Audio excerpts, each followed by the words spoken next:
All right. Well, thank you. Well, welcome all. Thank you for coming back for our third and final session in this series. I know Pat and I have really enjoyed it and have appreciated all of your inputs. I always say in whatever I do with our congregations, it seems like I learn some new things all the time. Sometimes I feel like I'm learning more than you are learning since I capture the wisdom of all of you. So thank you so much again. This is our third session, as I said. Do we have anybody brand new, Pat? Do we need to do any introductions? That would be me. Jan is brand new. Jan is just joining us for the first time. All right. Well, why don't I do the 30-second introduction of myself, and I'll let you do a 30-second introduction for you. So, Jan, I'm Barry Finkelstein. I'm one of the UU Congregational Stewardship Consultants. I've been working with congregations on stewardship work, which includes capital campaigns, annual budget drives, endowment, planned giving, strategic planning, and the like. For almost 10 years, worked with close to 50 congregations. Apart from that, I'm a management consultant, and I get to work with my son doing management consulting, which is a great treat. And my wife, Roberta Finkelstein, is a UU minister, and we are currently in Wilmington, Delaware, where I am calling from. Pat? Nice to meet you. Same here. I am Pat, Patricia Infanti. I am part of the Central East Regional staff. I serve congregations as a primary contact. I also am program manager in areas that include faith development, safe congregations, and stewardship in the congregation. I have a special ministry to larger congregations. I'm a lifelong Unitarian Universalist, and I live in the Philadelphia, the New Jersey suburbs of Philadelphia. So. Oh. And Jen, where are you? I know Pat probably knows that, but I don't know it. I'm in Dixon, Long Island, New York. Long Island? I'm out on Long Island, like okay. middle of the island, sort of. Okay. And what congregation? UUFH, Unitarian Universalist Fellowship of Huntington. Huntington, okay. I have been there years and years and years ago. All right, wonderful. Well, Pat, would you like to do a chalice lighting for us? I will share some brief words.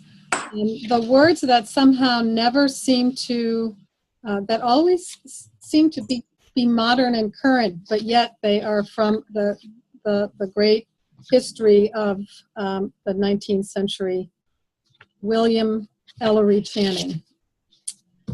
To live content with small means, to seek elegance rather than luxury, and refinement rather than fashion. To be worthy, not respectable, and wealthy, not rich. To study hard, think quietly, talk gently, act frankly. To listen to stars and birds, to babes and sages with open heart. To bear all cheerfully, do all bravely, await occasions, hurry never. To let the spiritual, unbidden, and unconscious grow up through the common. This is to be my symphony. Sounds good. Thank you, Pat. And we light this virtual chalice in honor of those words and all of our commitment to Unitarian Universalism. So a couple of quick logistics things. If you have any technical problems or can't hear us or see us or have any questions at all, please use the chat. That's probably the best, and Pat will monitor it most of the time. I'll monitor it a little bit if I can figure out how to see it sometimes. So, feel free to ask questions and offer comments. And we will send you the slides afterwards, so no need to take a lot of detailed notes, at least in the form of copying the slides anyway. All right, so as I said, this is our third session. Our session, and this was all focused on helping you plan the best annual budget drive ever. We decided to be bold and brash here. Plan the best budget drive ever for next year, whether that's this coming fall or next spring. Our hope was that you would be able to take some of the material that we are giving you and supplement that with some lessons learned from your most recent campaign and plan an excellent drive for your next one. So our first session was on vision, planning, and organizing. Second session was how to talk about money. And what I'm going to cover today is some kind of a little bit of best practices for today. What are some hot items that people are thinking about? I want to talk quite a bit about technology and some about some new ideas. And you'll see I'll have an agenda in a second, and you'll see more about what all that is. So here's the agenda. I thought I'll do a very quick refresher of just a couple things that I want to make sure we keep in mind. Then I'm going to talk a little bit about stewardship culture and how you might create one in your congregations. Talk about new ideas. That was one of the big topics. What are some new ideas out there? And I'm going to try to make a distinction. This may sound obvious, but it's not always obvious to people, between new ideas and good ideas. In much of my work, there's no shortage of new ideas. Not all of them are good, and not all of them are easy to implement. So I will try to talk you through some of that. Then I do want to talk a little bit about technology. I think technology is really key to 21st century stewardship, both for your annual drive as well as for some other things that I want to talk to you about. I have a couple things that I wanted to amplify on annual budget drive planning. So I have a couple of slides on that, and then we'll have wrap up and questions toward the end. There'll be a couple of other spots in the middle where there's some opportunities for you to reflect and ask some questions and raise some. All right, so quick refresher. I wanted to start, what I talked about in the very first session was a linkage between Unitarian Universalism and stewardship.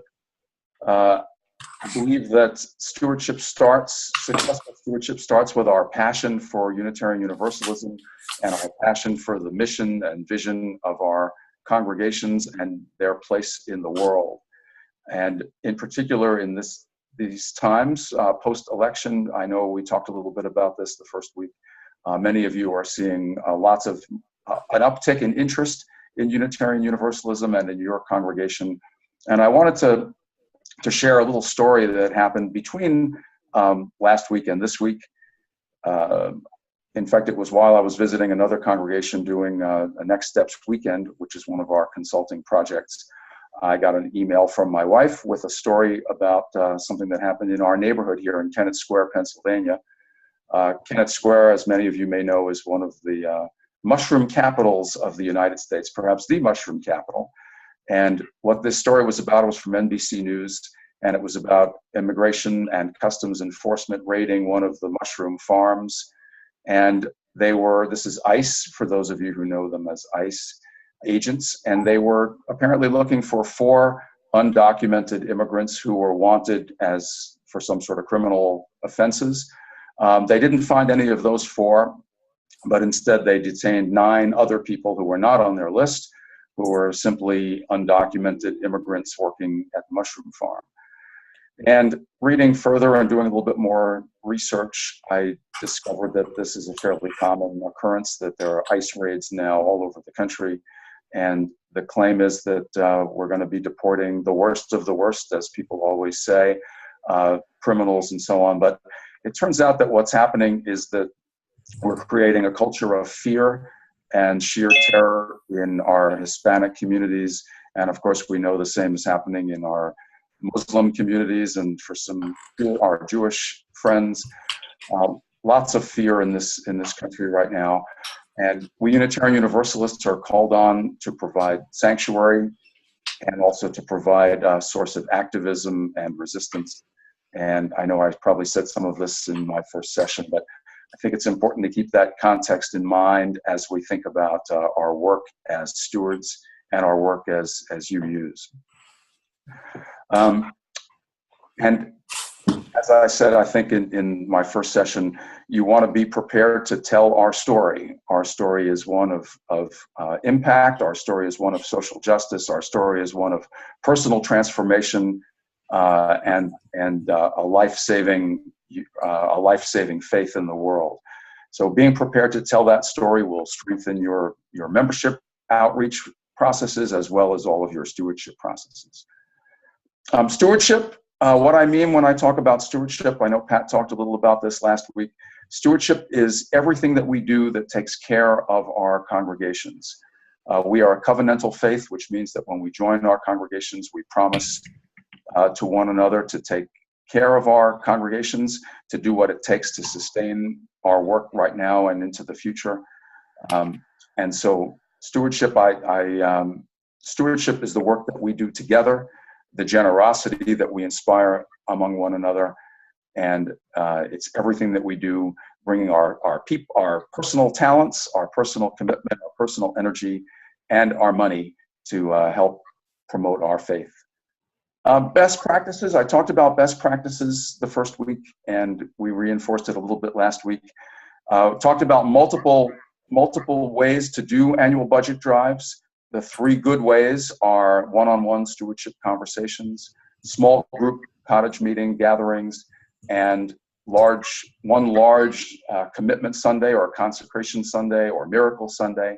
Whichever approach you use, be sure to incorporate some of the key best practices that we talked about.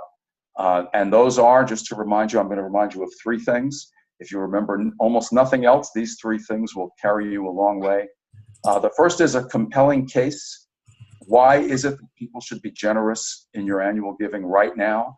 What is it that we will be able to do for more into, how will we be able to better serve our mission if people are generous this year? How will we be better able to serve the people that we are called on to serve both internally and externally? So a compelling case, deciding on what the right ask is and doing the ask in an effective way. So deciding on a giving guide, deciding on a giving message, and then really asking that message. And finally, running a really good campaign, organizing it well, looking like you know what you're doing it rapidly so that you get done in time for your annual budget process. And you'll see I'll talk a little bit more about timing because I wanted to go through some more details about that. But making sure that you run a crisp, effective, efficient campaign that is well organized, well supported, engages lots of people, provides lots of energy, and gets done quickly. I also wanted to see if there were any questions from the past sessions that you would like to make sure that we try to get to today. So if there are, enter them in the chat, and we will try to get to them as we can. All right, so I wanted to talk, the first topic in terms of new ideas for the 21st century stewardship. I want to talk about stewardship culture for just a few minutes in our congregations. And what I mean by stewardship culture is the notion that we embed stewardship throughout the congregation so that it is not just the work of the money people, the finance people, the people that volunteer to do the annual budget drive. Just as many other things in our congregations are perceived to be the responsibility of all of us, I would urge you to try to create a culture in your congregation that enables stewardship to be thought of that way, so that everybody, whether they sing in the choir, whether they teach in religious education, whether they work on social justice, they see that stewardship is a key part of their ministry in the congregation. So how do we do that? How do we make that happen? I think the first thing is we build on, and you'll see this is going to be a recurring theme of some things I talk about today. I want to help us build on things that are successful in other areas of our congregations and translate those to stewardship. So shared ministry is a very successful concept in Unitarian Universalism. I'm assuming that many of you have a concept of shared ministry in your churches, in your congregations, where you have, assuming you have professional leadership, or whether you have part-time professional leadership. Computer audio. You need to unclick the share. Ministry is shared between the professional leadership and the laity, lay leaders, and all members. If we come at stewardship as another shared ministry, I think that's a different way to see things. It's a different way to see how we do the money side of the church. Second concept I want to talk about is leadership. In many of our congregations, and well, let me talk a little bit about other nonprofit organizations. I do quite a bit of consulting work with other nonprofits. In just about all nonprofits, a key part of being a leader, being on the board, being a committee chair, being an engaged volunteer, a key part of that work is fundraising. And I would like to see us have much more of that emphasis in our Unitarian Universalist congregations. Too often I see that leadership in a congregation will appoint a stewardship committee or an annual budget drive task force and then kind of let it go. Let that task force just run, and no one else gets too heavily involved unless we can't recruit anybody. And then the board takes over and runs the campaign.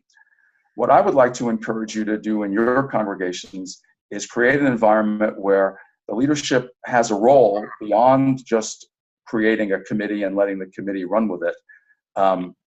But it doesn't take over the process. So there really is a group that's running the annual budget drive, but your board and your minister and all your committee chairs have well-defined roles in it. And talk a little bit about that. Let me hang on a second. So what I mean by that, what role should your board have, say, in stewardship?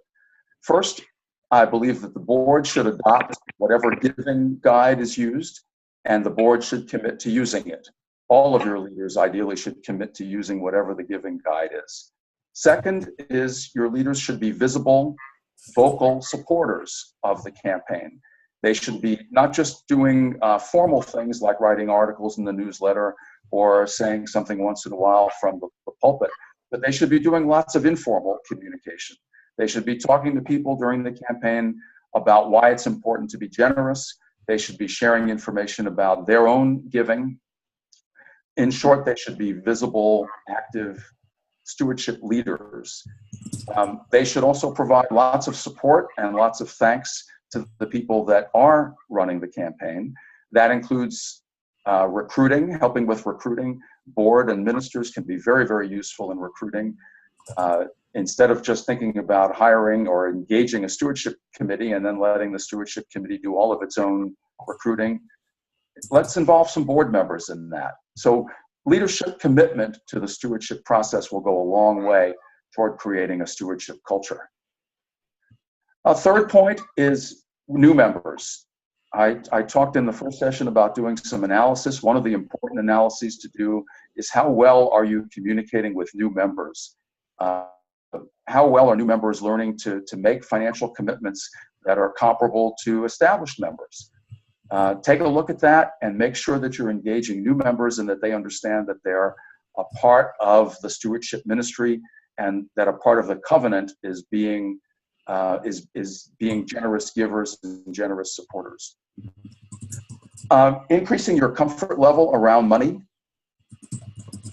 This is much like what Pat talked about in last week's session. And I think there's some specific things that you can be doing about this. I'll talk about some of this a little bit later on. Doing some classes around money, helping people think about how to do family budgeting, values-based budgeting for families, helping people plan for retirement, helping people look at legacy giving. That's a good way to talk about money and become more comfortable about money. Looking into the wisdom path that Pat talked about, offering that to your members, which I like to think of as something analogous to OWL for money. So I think part of the career, and you'll see I'll talk a little bit about a role for a year-round stewardship team or a stewardship committee that's apart from running your annual budget drive. I think a big part of the role of the stewardship committee is helping build comfort around money in your congregation. As I said, help families deal with money. We live in a very greed and consumer and commercial-oriented society. It's very hard for families to talk to their kids about money. I read something not too long ago that very few parents talk to their children about money at all. Most, I don't know about most, but some large percentage of children don't know anything about their family's finances. So to the extent that we in our UU congregations can help families with that, that's a good way to help with the stewardship culture. Education in general, Pat raised the question at our last session, who is your stewardship educator? Who in your congregation is responsible for teaching members all about stewardship? And this would be all about what it means to be a responsible member, what it means to be in covenant when we talk about money and when we talk about giving. So making that a conscious role in your congregation will go a long way toward creating a stewardship culture and a stewardship ministry. And I hope you will take this seriously. I think that this can go, as I said, a really long way. Each year's annual budget drive, taken in isolation, there's a limit to how effective that can be. But in the context of a stewardship culture and in the context of a really strong congregational culture, a congregational ministry that's wrapped up in mission, vision, goals, and strategic thinking, that gives you a huge leg up in running an excellent annual budget drive. So the last thing I want to talk about in the stewardship culture is what I'm calling expanding the circle. And the next couple of slides talk about that, and I'm going to provide a kind of a provocative challenge for you and for all of us as Unitarian Universalists. So you see here this is a model of congregational life that I like to think about. It's one way to look at how congregations work, and it's what I think of as a concentric circles model. Many of you may recognize that your congregations look something like this. In the center, there's a core, committed leaders. Most of you are probably in the core. This includes people who are on the board, people who are running the annual budget drive, people who are committee chairs, people who are on your finance committee. You know who you are. You kind of live your church life. You live your congregational life. So you're the inner core. In most congregations, there's a limit to how many people can be in the core at any given time. I think, and it depends a little bit on the size, but the core ranges typically for around 10 or 15% of the congregation, except for very small congregations. And in even the largest congregations, it's hard for the core to be more than about 75 to 100 people, I have found. The next ring outside the core is what I'm calling program people. These are pretty committed people. They are on committees. They show up most Sundays. They get involved in activities in the congregation. They pledge generously. Sometimes they are in the core and then they're back as program people. And then there's a whole ring of people in this outer ring. And in larger churches, this can be quite a sizable number of people. Can be as many as 40 or 50% of your congregation, maybe even larger, 60 or 70% in our very large congregations. These are people that are maybe new visitors, new friends, new members whose connections are somewhat, I call them kind of in, out, undecided. There's other ways to think about this, and there's a lot of ways that I think if you kind of look at your congregation and how people move in and out of these circles has a lot to do with how people get engaged and how you invite new members to come in. I won't talk too much about this because I can spend hours on this particular model, but one thing I will say is you want all these membranes to be pretty permeable so people have permission to move in and out, so people in the core don't just rotate from one job to another, but they can move from the core out here and even out here, and that leaves room for new people to move in. So if you're having stagnant growth, you might want to look at how people flow in and out. But that's not really what I want to talk to you about too much here. In these three circles right now, in total, we have about 200,000 Unitarian Universalist adult members of our congregations. And this, I believe, includes, say, members and friends, but it's people who are in these three rings. And even though we are not a large number, we are 200,000, as I said in my first session 2 weeks ago, we have quite a bit of impact. Here's what I'm going to suggest we take a look at.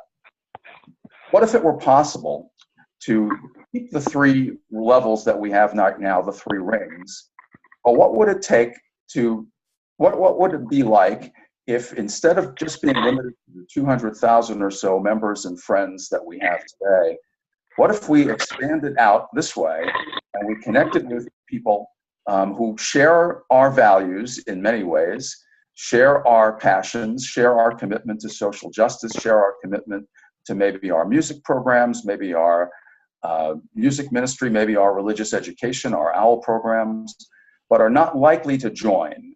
You all know the statistics that fewer and fewer people are joining congregations these days.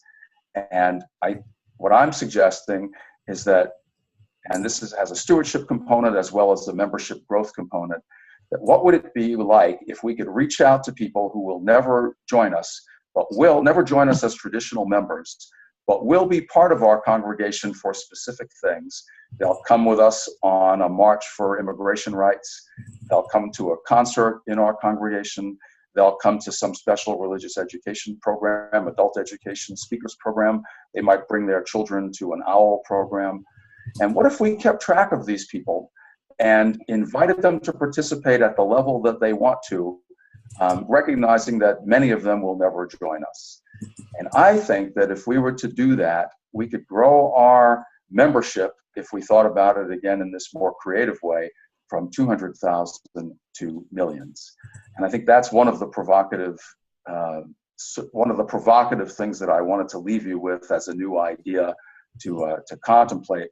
And I am convinced that as we go forward over the next decade or so, we will be seeing our congregations doing exactly this, reaching out to communities of people, young people in particular, who are not traditional joiners, but will join us in this different way. And how might we do that? And these are just some of the ideas about how we might do it. And a lot of it has to do with technology. A lot of it has to do with using our database to keep track of people who are willing to work with us and not necessarily to be members or friends, so they don't fit into the categories that we have today. So I would urge you to try to get some basic contact information for everybody that walks through your doors, everybody that joins you for a march, everybody that comes to an adult education class, everybody that shows up for a concert, everybody that brings their children to OWL. Include them in your database, of course, with their permission. Provide targeted messaging to them about things that they're interested in. These days, of course, you see from other organizations that you may be involved in that we have technology. With technology, we have the capability to provide very targeted messaging to people based on what they're interested in. We can invite them to other things that they are similar to things that they've participated in. So I think the database is key. Using information technology is key. Engaging young people where they are. So many of the congregations that I work with, one of the challenges they talk about is having not enough young people, having our an aging population in our congregations. This is one way to get younger, is to grow by engaging young people, engaging people on college campuses, which are a transient population not likely to join your congregation. Engage with people where they are, inspire them to do more with us, and encourage them to think about joining, but recognize that may not be the only way to do this. If you're going to be serious about this, if this resonates with you, and I hope it resonates with at least some of you, you'll have to build some expertise and you'll have to dedicate some time, staff time and volunteer time, to working the database and working the information technology. I encourage you to try to learn from some other organizations, learn from nonprofits that are currently doing this kind of thing. But I think that this is eminently doable. I think that we can grow our membership, as I said, by a factor of about 10. And I think we can raise some money from these folks too. And this gets into some of the electronic giving methods that I'm going to be talking about, and about ways to expand our annual drives and our other fundraising approaches that mirror this approach. So let me stop at this point and see if let me see if I can see this. But if you can If you have any questions or comments so far, I've been talking for quite some time, so I thought I would stop for a second and see if there are questions, comments. Does this resonate with folks? What are you thinking? Pat, are you here? I'm not seeing your picture anymore. Ah, I am here. Yeah. Oh, good. I put a couple comments in the chat box. One of those is when you're thinking about your universe of people who are, you know, part of your database, don't forget people who may like your Facebook page or people who have followed your congregation on Twitter, assuming that you are doing some posting on Twitter or Facebook. Yes, that's an excellent comment. And I have to confess that I'm a social media dinosaur, and that's not a good thing in the business that I'm in. But I absolutely using, and you'll see, I'll talk a little bit about this, but using Twitter and Instagram and Facebook, I'm told that it's pretty hard to keep up with the young folks today. That I know that email is definitely passé. I'm told that Facebook is becoming passé, that Instagram and Snapchat are the latest. Twitter is becoming old hat, although I think we have to do all of those things. But yeah, absolutely. Thank you for that comment. Anything else on the chat so far, Pat? There was a question, you must have made a comment about a quick campaign, and Candy was asking, what's a quick campaign? I'm thinking you might pick that up later when you talk about timeline. I am going to pick that up later, but the bottom line is I like to do the actual guts of the campaign in a grand total of 3 weeks. So no matter how you do it, if you can do it in 3 weeks, that's quick enough. And you'll see there's other dimensions to that. But yeah, I will present a timeline toward the end. All right, good. Well, let's move on. So I wanted to talk a little bit about some new ideas, because that was part of the agenda that we had for today. New ideas that are floating around, and some that are not floating around that I have discovered that I'm going to float around for you. So I'm going to talk about these 4 things, and then I'm going to spend quite a bit of time talking about technology. So capital campaigns. You might wonder why I'm talking about capital campaigns when the subject of this is the best annual budget drive ever. And I would say that that's a very good question. And so here's what I'll talk about this for a little bit. I'll tell you why I want to do this. First is that in my experience and all of the consultants' experience, we Unitarian Universalists are great at capital campaigns. We do a fantastic job of this, and I hope that that's true for any of you who have done them. But generally, they are highly successful. When you have all the right ingredients in place, which most congregations work hard to do, they are very, very successful. They most of the time meet their goals. You know by looking around that congregations have done amazing things, built amazing buildings, used capital campaigns to provide seed money for exciting social justice projects, for membership growth projects, for outreach. Capital campaigns are, I love them. You can probably tell that. I'm a big fan of capital campaigns. They give us a huge opportunity to invest in the future of Unitarian Universalism. And so what I thought, and generally people, congregations, when they come to see us for consulting help, they talk about struggling with their annual drives. They generally don't talk about struggling with capital campaigns, partly because they don't do them that often. But as I said, once they get them going, they don't talk about it in the same way they talk about annual drives as being a struggle, hard to recruit people, hard to get things moving. And that's, I'm sure, a big part of why all of you have signed up for this webinar series. So why is it that capital campaigns are successful, and what can we learn from them that we could apply to our annual campaigns? That's what I want to talk about for a minute or so as a new idea. And so I put up here a few things about why capital campaigns tend to be successful. First is a lot of work goes into creating broad engagement and appeal. a very compelling case tied to a very vivid vision of the future. How will we be better as a congregation if we accomplish this? A compelling case. We engage lots of people. Usually when I teach congregations how to do capital campaigns, I suggest that they involve people who would never be involved in money projects. They engage people to plan events, plan parties, to produce materials. Just gets lots and lots of people involved. Create an appeal that is broad enough that encourages all the different constituencies in your congregation to participate and to be generous. In order for a capital campaign to work, the leadership recognizes that it has to be really involved, it has to be visible. The leaders have to be generous contributors. That does not mean to be the biggest contributor, but it means to be a proud contributor, to be a contributor at a level that you can talk about openly and explain to people why you've decided to make a big gift and how you've come about that. The term, I'm using the term here, the best and brightest. Typically, when capital campaigns work well, the most trusted, the most competent, the most committed leaders are heavily involved. Usually the chairs of the capital campaign committee or some subcommittee of the capital campaign. The very best people come out to work on our capital campaigns, and also the most generous, so that they're modeling what they hope for from the rest of the congregation.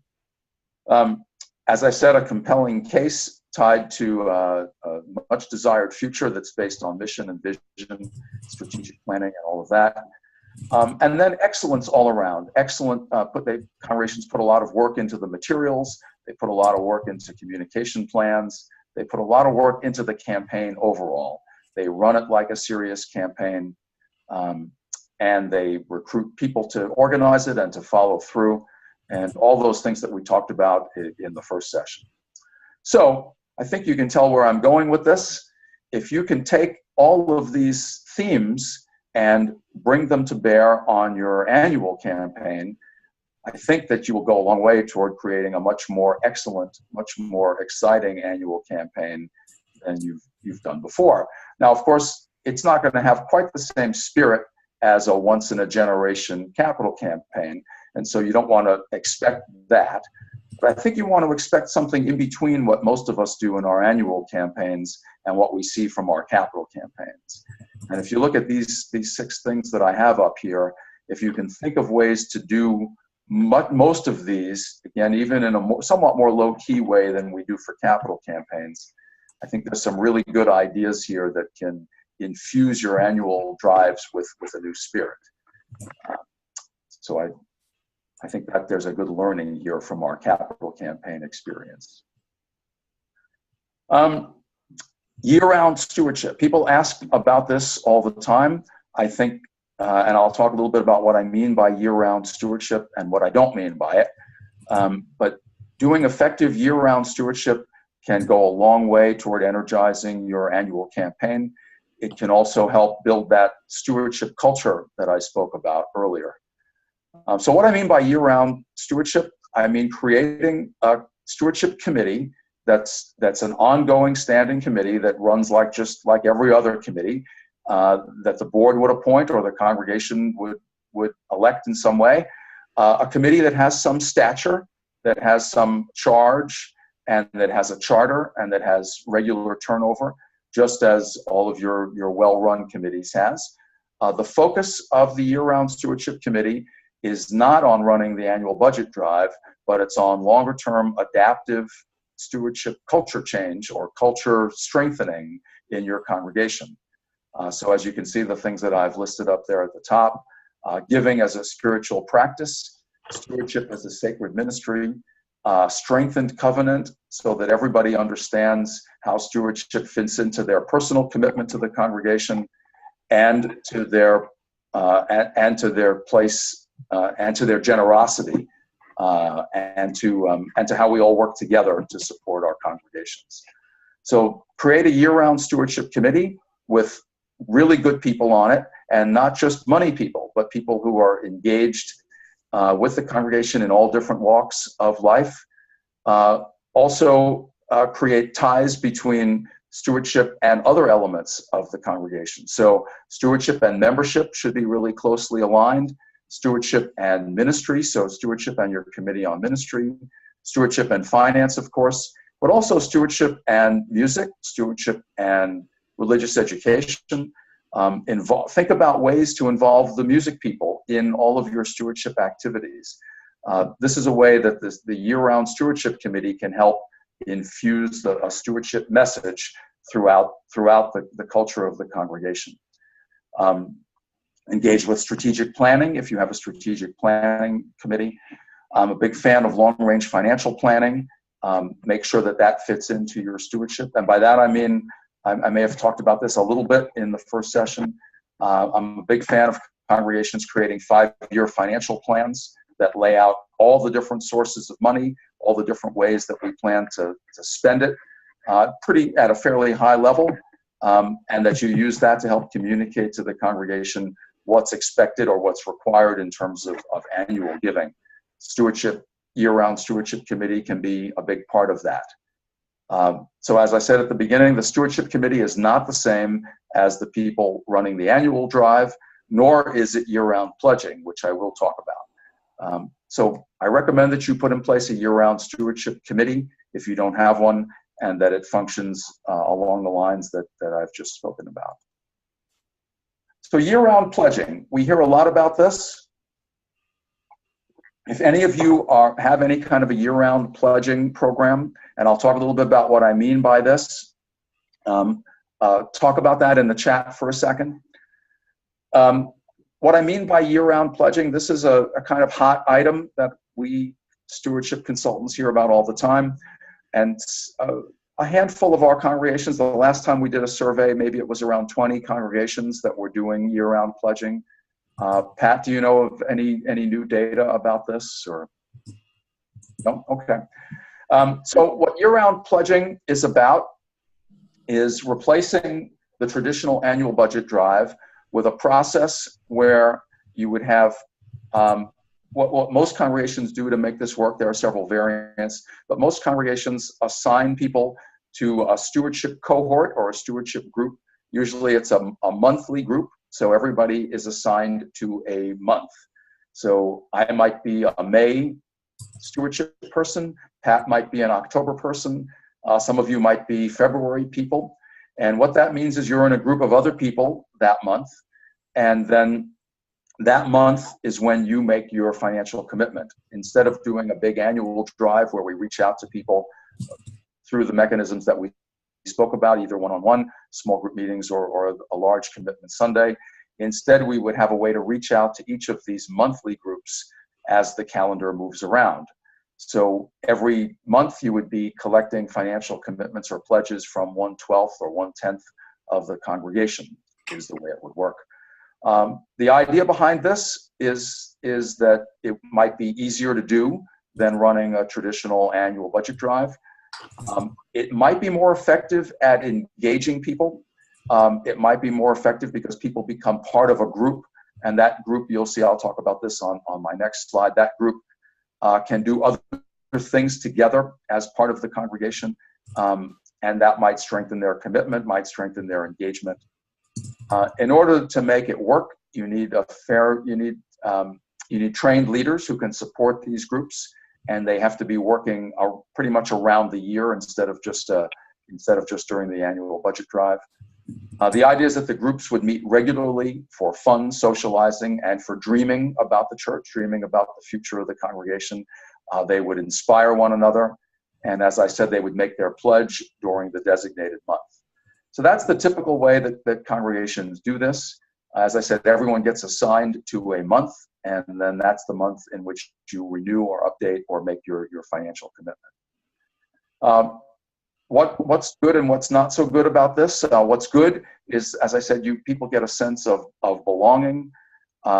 It emphasizes the notion of shared stewardship ministry, particularly since in most of the congregations where I've seen this done, the leadership is a combination of staff, of ministry staff, and lay leaders. And you can have a professional ask. One of the things I talked about in the first session is that many of the techniques that we used for annual budget drives are less successful than they could be because many of our members don't do a really good ask, and it's hard to train people in a short period of time. If you do this, the congregations that I've seen do it well.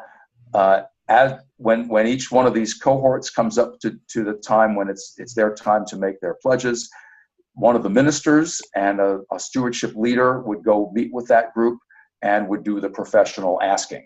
So the ask can be a lot better than it could be under some of the other mechanisms. Risks with this, recognize that this is pretty unproven. It's been around for maybe 4 or 5 years, and as I said, it's not in very many congregations. One of the congregations that I've done some work with, they've seen it work okay at the beginning. The first year or so worked pretty well. Then it became a little bit harder to sustain because you've got to have volunteers working pretty much around the clock on this, and you have to have a mechanism to keep things moving. The giving tended to be a little bit flat because people just renewed their pledge more rather than increased it. It was hard to have my notion here about it being disconnected from the budget cycle.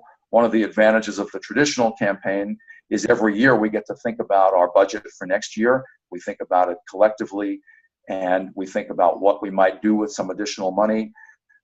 If you're making your financial commitment 6 months from when that happens, it's harder to connect that. It requires some sustained way intentional way to make that happen when it's not part of the natural cycle. The other thing is that it does require some complexity with your church databases because every month basically the pledge base is changing. And I didn't put that up here, but that's one of the complexities here. It's surmountable, but it does add a little complexity and some extra either staff or lay work. Most of the major church management software systems don't support this directly, but they can be made to support it in some ways. Many of our congregations that have been doing this have made their systems work.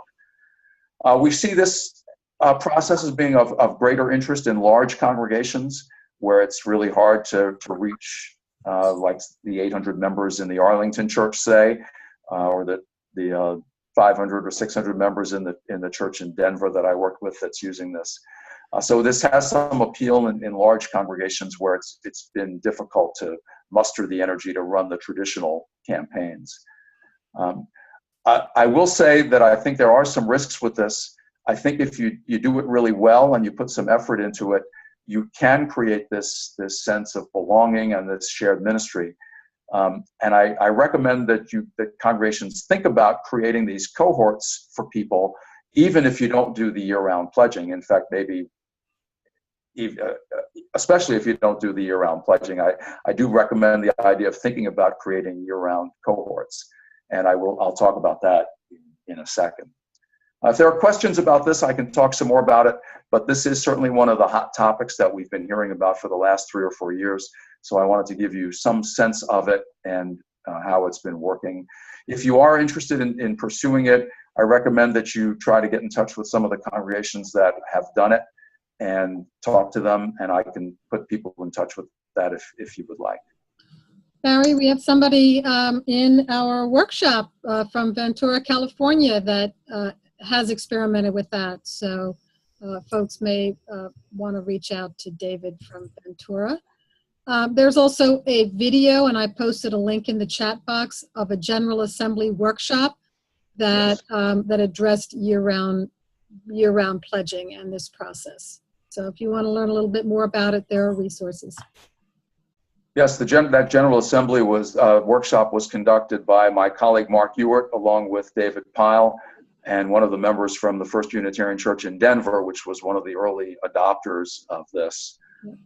And the Denver church is a good one to get in touch with because they have done kind of an analysis of it, and I know we're in the process of making some modifications. Yeah, there are some resources around it.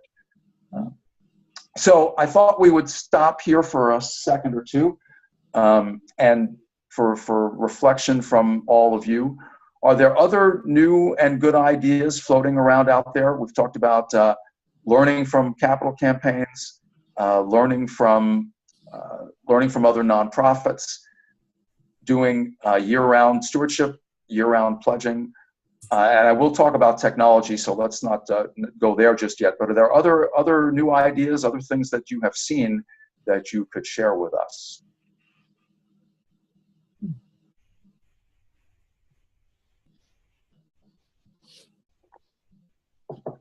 Well, while you're pondering that, I will say I'll put another little plug for creating these cohorts. In my travels with congregations, I see great success with small group ministry, particularly in larger congregations, but even in small and medium-sized ones. Some of you may call them covenant groups or chalice circles, but getting people involved in small groups where they have a more intimate experience. And what I would suggest, and this is what happens when you do year-round pledging, but I would suggest that if you don't do that, is that you assign everybody to a group and create some minimal structure so that the groups meet at least quarterly or maybe just quarterly, and they can meet, maybe some of the meetings can be virtual and some of them can be in person.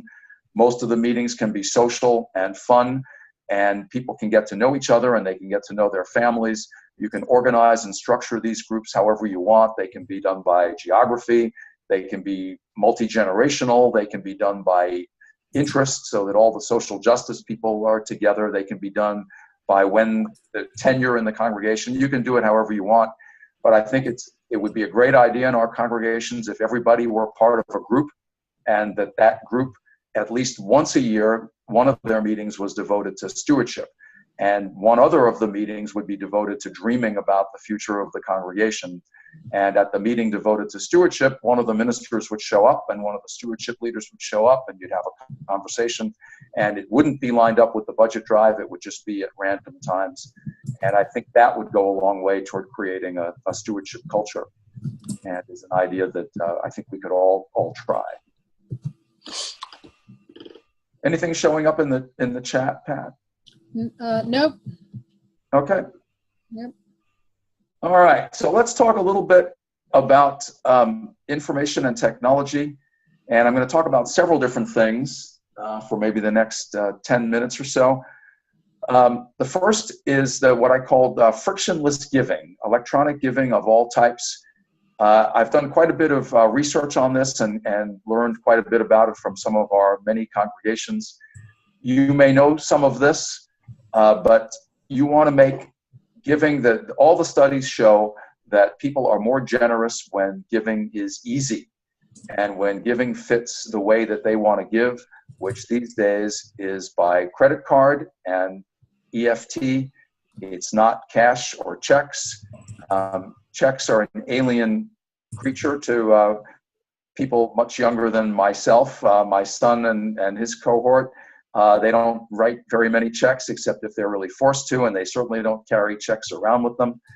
I saw some statistics. I have a few statistics that I'll share with you soon, but some large percentage of people have at any given moment $20 or less in cash in their pockets. I know I very seldom have more than $20 in my pocket, and that of course has big implications for the way we collect money in our congregations, particularly on Sunday mornings, where very few people have cash or checks to put in the plate. If you want to appeal to young people, and by that I mean, say, anybody younger than 40 or 45, you're going to have to create mechanisms for people to give that are not dependent on cash or checks. Credit cards are a really big thing. I've learned that people give more money if credit cards are taken. And this gets into some ethical areas for our congregations, and I think we want to couple making credit cards acceptable with also some work that I spoke about earlier with helping families manage their money effectively, because one of the reasons credit cards are so actively promoted, of course, are that they get people into trouble and they get families into trouble, and our congregations don't really want to contribute to that, of course. But that said, I'll tell you a couple of things that I've learned. A recent study showed that people are willing to spend more on the same product or service if credit cards are taken.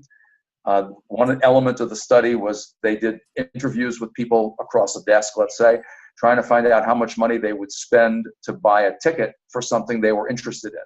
So let's say a ticket to go to a sporting event or a concert, and they asked people, and they had kind of some sort of a bidding process where people could say how much they're willing to pay.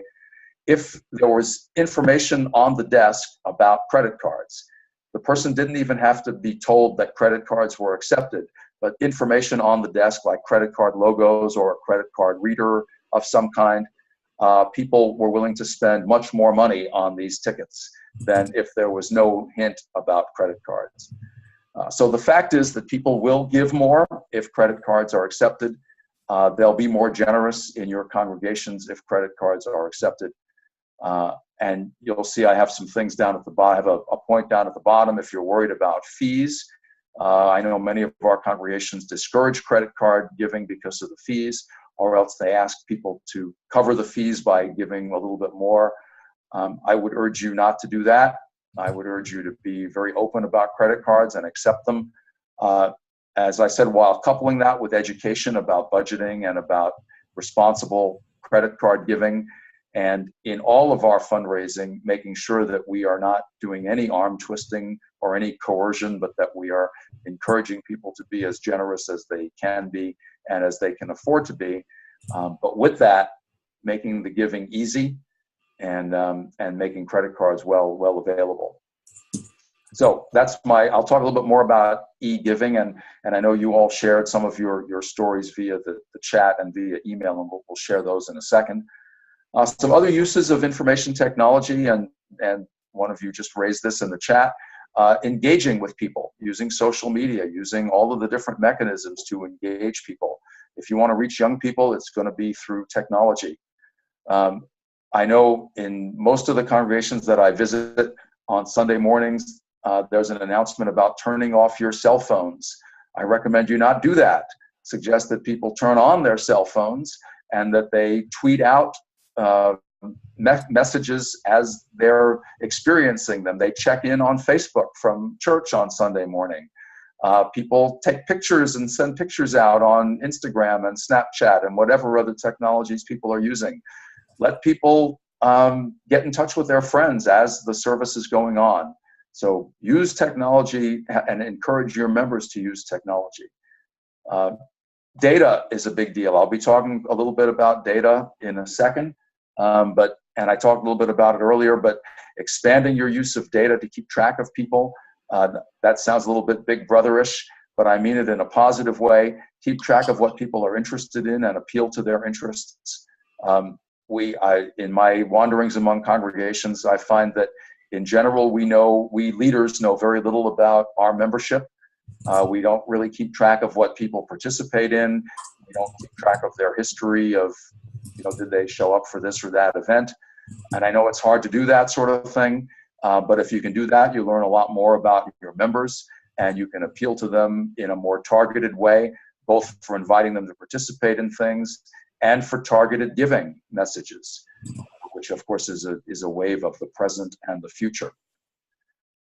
Better systems and databases. I hope you all have some kind of well-organized, well-integrated systems, and that you put some effort and some resources into information technology.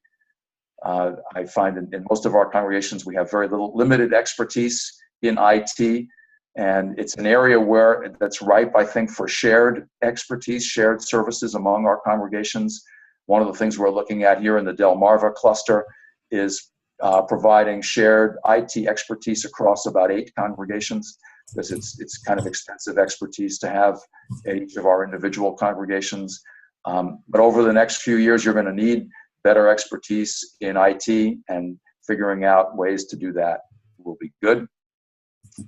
Talk about different ways to allow giving.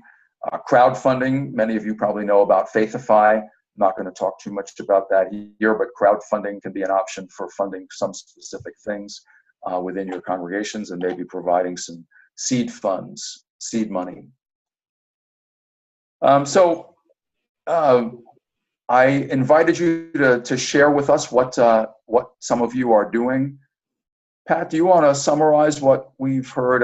Unfortunately, I'm using two different computers, and I have the chat on one computer and a file of email responses on the other, and it didn't work out as well for me as I thought it might when I started.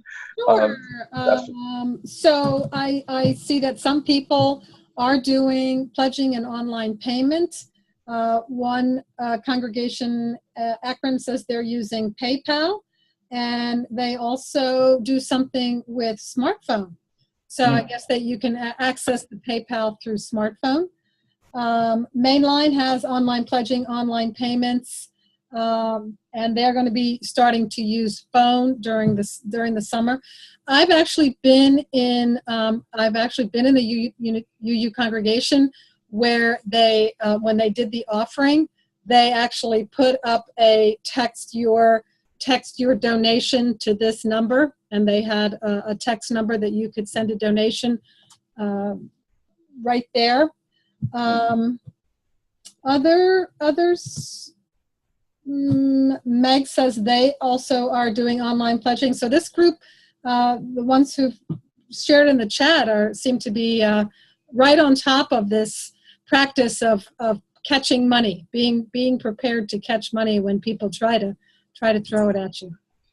Well, excellent. Well, I think one of the big challenges that I see congregations starting to tackle, and I think it's really important, is the Sunday morning process. Mm-hmm. I know of at least one congregation that is experimenting with passing around a tablet with a square credit card reader attached to it, and they were just starting it, so I don't know how well that's working.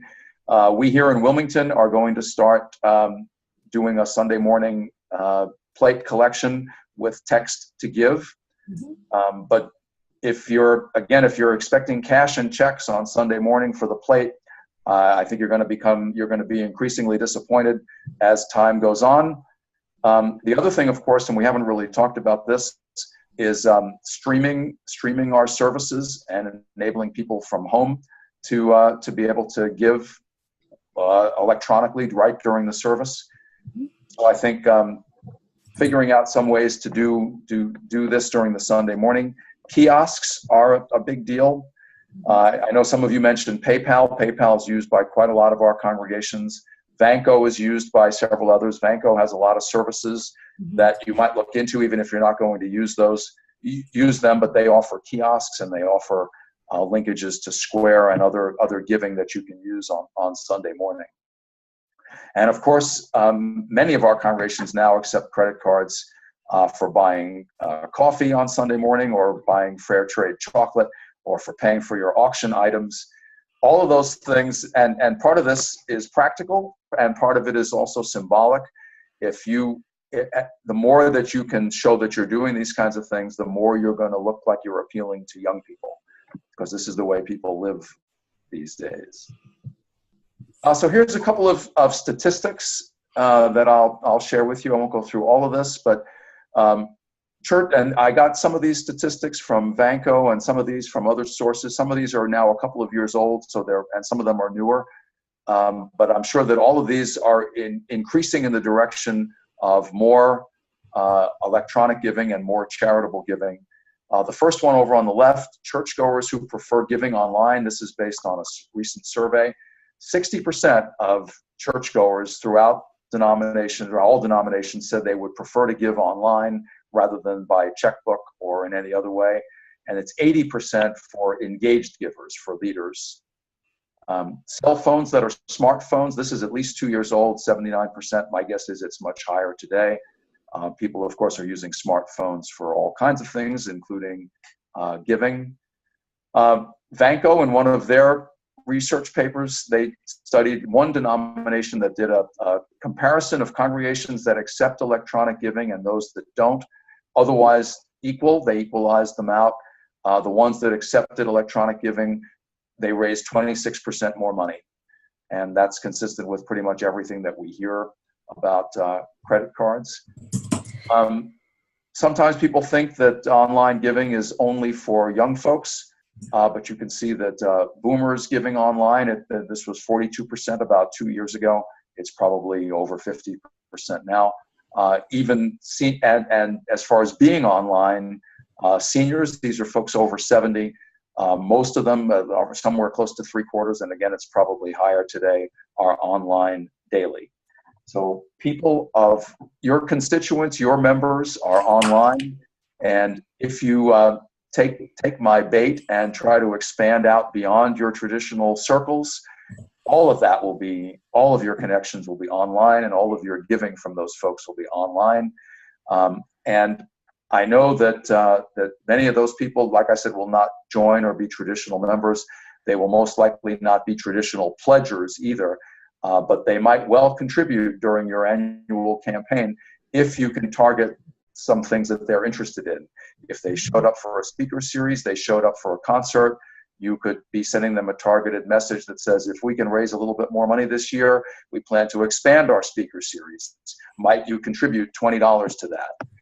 That kind of appeal could appeal to many, many people, and you may get quite a bit of money from it. The same for social justice, the same for adult education, the same for music programs. So that's what I wanted to say about information technology and about engagement and about electronic giving. I want to take the last 5 or 10 minutes before we wrap up and have final comments and questions, talking about a couple of items from the planning for your campaign. And this gets to the question of how long should the campaign last? I talked in the first session about doing planning, starting your planning early. The more you can get done during the planning phase, the smoother your execution phase will be. So this is a kind of notional layout for how I like to suggest that campaigns be run. Allow 6 months for planning and preparation. That includes recruiting. It includes thinking about analyzing your database and thinking about what your goals are for the campaign. If you remember, we talked last time about having a vision for the campaign beyond just raising money. What do you want to accomplish? Do you want to try to get more egalitarian giving in your congregation? Do you want to have closer to 100% participation? Do you want to reduce the number of zero pledging households in your congregation? Do you want to do better with new members? What is your goal for this year's campaign? That all goes into the planning and preparation. All the recruiting goes into it. Thinking through a very detailed communication calendar, thinking through how you want to involve leadership beyond the campaign. How do you want to involve your year-round stewardship committee to get support from them? How do you want to involve your board, your ministers, your committee chairs? How will you engage with the constituents in the constituencies? How will you engage with the music people, with the social justice people, and so on? 6 months for that. Don't rush that. What I find in some congregations that there's minimal planning of just a few weeks, and then the campaign drags on for weeks and weeks and weeks. So I'm suggesting that you do the opposite. Take some time with the planning and the recruiting and the preparation, and then do the campaign really quickly, where you build momentum, get it done fast, encourage people to participate quickly so that your congregation can go ahead and adopt a budget, so you know how much income you have, and so on. So 6 months for that. Then in most of the time, I recommend that congregations do a leadership campaign in early phase. Allow 2 weeks for that. This is where you're trying to line up advance financial commitments from your most generous givers. And that, again, is not necessarily your biggest givers, but it's your leadership givers. It's those who are giving according to the giving guidelines in your congregation. It's your board members, it's your committee chairs, and it's your historically most generous givers. So you get those lined up. That might be half the money that you raise from that group. That gives lots of momentum for the rest of the campaign, lots of confidence for the general membership that you're going to reach your goals. So a leadership campaign, I allow 2 weeks for that. Don't let that drag on. 3 weeks for the general campaign, no matter how you do it. If you do a Commitment Sunday, which is a one big event, I recommend you have some big build-up for that. Have your one-time Sunday. Try to line up as many financial commitments as possible during that Sunday. Take the next 2 weeks to do follow-up. Try to get financial commitments from everyone who could not make it, and then wrap up. And all of these might have a follow-up phase, but you'd like the follow-up phase, the tail, let's say, to be very small number of financial commitments, very small number of households to reach beyond the 3 weeks. So I allow another 3 weeks for that, for follow-up and wrap-up. And of course, there may be a few stragglers that go beyond that, but not very many. If you do all these things correctly and you build up a stewardship culture and you let people know how we're doing this, I've seen congregations turn the campaign around in these short periods of time. I do recommend that you have a week dedicated to a lessons learned and evaluation process. I like doing a gathering of all the people who participated in the campaign, no matter what their role were, have a fun gathering where it's mostly socializing, but you also do a kind of facilitated talk about what went well, what didn't go well, were we well supported? So if you have visiting stewards, did they have good materials? Did they get their questions answered when they need to? Did they have good data for reaching people? If you did a small group gatherings, did the logistics work well? What can you learn for planning the next year? You want to do that while it's still fresh in people's minds. That's also an opportunity to thank people. I haven't said this enough during my talking with you, but you can't thank people too often. So thank people all along the way. Thank people at the end as well. And then you want to have a celebration with the entire congregation. Set aside a day. It could be a Sunday worship service. It could be after church on Sunday. It could be a luncheon. It could be a potluck. It could be a picnic if it's in the spring. But do something where you celebrate, mark the end of the campaign, thank everybody, share in the good news, and explain how this successful drive will enable us to meet our budget goals and our vision. Very quick question from Charles about Commitment Sunday. Would you send the pledge forms out ahead of that Sunday? And the same question about leaders. What's the process with the early pledgers and Commitment Sunday? Yeah, so I'm not a big fan of sending out the pledge cards early. I like to kind of keep control of the pledge cards as an incentive for people to participate in whatever the mechanism is. So if you do the one-on-one stewardship visits, have the visiting stewards have the pledge cards, and they'll bring them with them to people's homes or wherever they meet people, in a coffee shop, wherever they're going to meet, they can have the pledge card. The same for Commitment Sunday. The pledge cards will be available when people show up.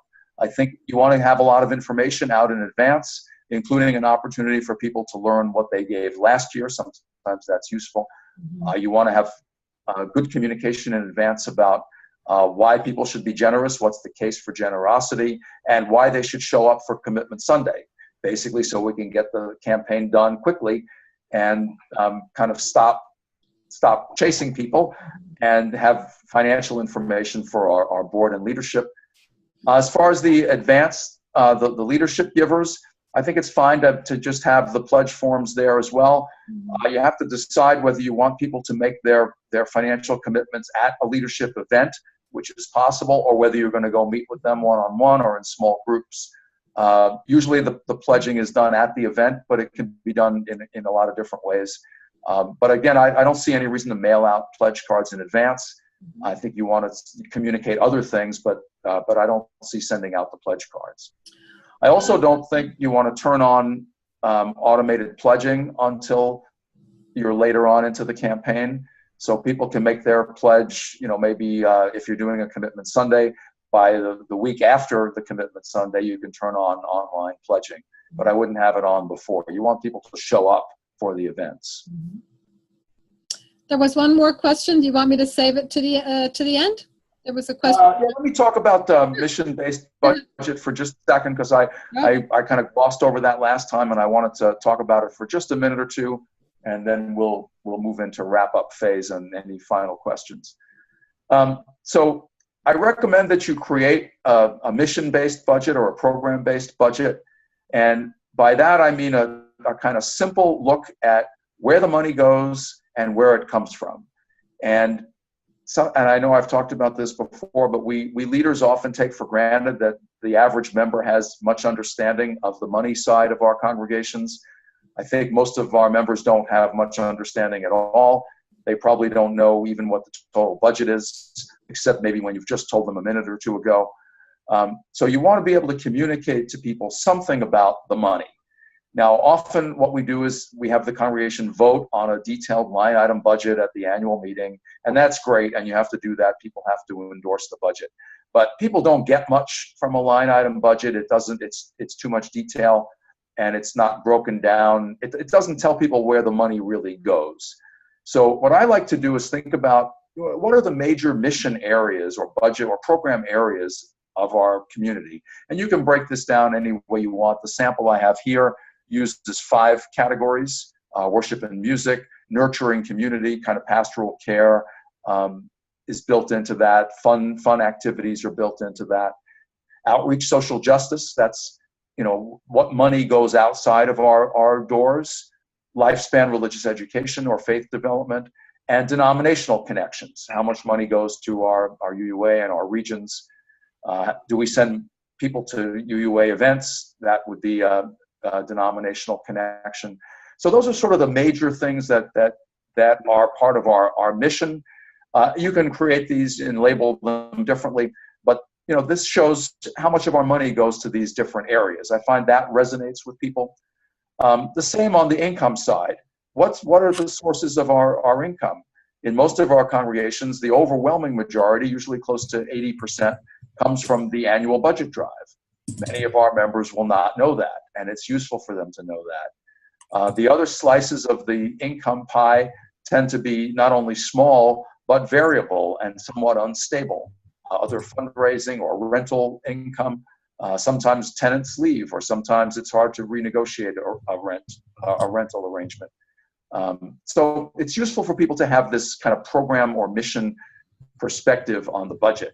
And so I recommend that you put this together, and this can go together before you have the detailed line item budget, and you can put this out in the materials that go with your annual budget drive materials. All right, so so now we can look at final questions. These were just sort of some reminders that of some of the things that we've talked about over the 3 sessions. I won't say them again, but you can read them. I do recommend you try something new. It's exciting to try some new things, that you rotate processes from one year to the next. But whatever you do, you continue to incorporate the best practices that we have talked about. So other questions, Pat? Well, there was one from Meg. What if you don't make your goal? How do you celebrate that? Yeah, so that's a very good question. First, and often it is the case, in fact, too often it is the case that congregations don't make their goal fully on the annual drives. My hope is that we can get better at this and that we will be closer to reaching our goals. I'll say a couple things. Before you get to the celebration, I recommend that you consider, and you can't do this every year, but I recommend that you look at what I might call close the gap options before just accepting a drive that doesn't quite reach the goal, particularly if you have some really important things you want to do that you have fallen short and are not going to be able to do. So I recommend that you put this before the whole congregation in a congregational meeting, and that you say, look, we didn't reach our goal, but we have some ideas about how we might close the gap. Would the congregation support this? And some of the ideas are to have a kind of miracle Sunday if you didn't do that. Arrange for some sort of a matching grant or a challenge program. There's a few other things that congregations do. So I do recommend that you look into close the gap. And as I said, you can't do it every year, or it starts to look like you're not really treating the process with integrity. So how you can celebrate if you don't reach the goal? That's a really good question. I think you have to think about, well, what did go well, and take credit for that. What could we do better next year so that we might get closer to our goal? Were we overly ambitious? Did we not communicate well enough? Did we not reach people? So I think I would still have a celebration, and I would engage as many people as possible, but also have it be a kind of learning. What could our leaders have done differently? What could our members have done differently? So I would call it sort of a celebration and reality check at the same time. So there's always something to celebrate. There's new friendships to celebrate. There is the overall engagement of the congregation to celebrate. And Arlington points out we can celebrate, certain aspects of it. Who doubled their pledge? Who increased their pledge? Those kinds of things. So I think you can always find something to celebrate in the process. Somebody asked, so if we want people to give using credit cards, what do we give them? Is there something they can put in the plate? Do we have a little business card that says text your donation here? And Tracy says they use a little business card that says I gave online, and that's a way to participate in the offering. Yeah, I heard that. Charlie will recognize this. We heard this at a workshop that Renee Rahotsky and I led on Saturday in Akron. The idea that, if everybody's starting to give online, who's going to put anything in the collection plate? And it's discouraging to see the collection plate go around mostly empty. And I know sometimes I stop and think, well, most of the people who are not putting anything in are regular givers, but not everybody knows that. And so the idea was you can have a little card in the pews that said, I made a contribution this week online, or I make my pledge commitments online, and I put that in the plate, and then we reuse it. I do think, though, that we didn't really talk about this, but I'm a big fan, and all the data favors this. It's really good to give away some or all of the collection plate much of the time. Congregations that do that tend to do really well. And if you are going to make collections for other causes on Sunday, you do want people to be able to give on Sunday. Now, whether they give online or put something in the plate, you want it to happen on Sunday morning, and you want it to be visible. So figure out some way to do that. Mm-hmm. Yeah, and be creative. Never discount a possible way of getting people to get their money from their pocket to yours. I actually work with a congregation who had some young people in their congregation who didn't have a church background, and they got all excited about getting a monthly envelope. They thought, oh my God, what a great idea this is. Now that's something that, people who have from a church background might say, oh, that's what they did, 50 years ago. But sometimes everything that's old is new again. Yes, that's right. Yeah. Be creative. Well, and also, I didn't talk specifically about this, but part of the electronic giving, of course, is setting people up for automatic giving. That has a lot of benefits, of course, for congregations in terms of cash flow and reliable fulfillment of pledges and all of that. So that's a big part of electronic giving. And you want to make sure, just like other organizations do, that everyone gets a message each month that says, we processed your automatic gift. Thank you very much. Whatever the message is, maybe each month has a slightly different message, so people will actually read it. But people like to get those messages as well. All right. So any other questions? No other questions? Or we are at 8:30. I thank you all for your engagement and your questioning and your comments and your sharing of your success stories. I hope you will continue to do that. I urge you all to, talk among yourselves and share information with other congregations. There's a whole lot to be learned here, and it's a rapidly changing, particularly the information technology and electronic giving is so rapidly changing. There's so much to learn and experiment. I hope that we Unitarian Universalists and our congregations will find ways to keep sharing, whether through sessions like this, but even more informally as well. Mm-hmm.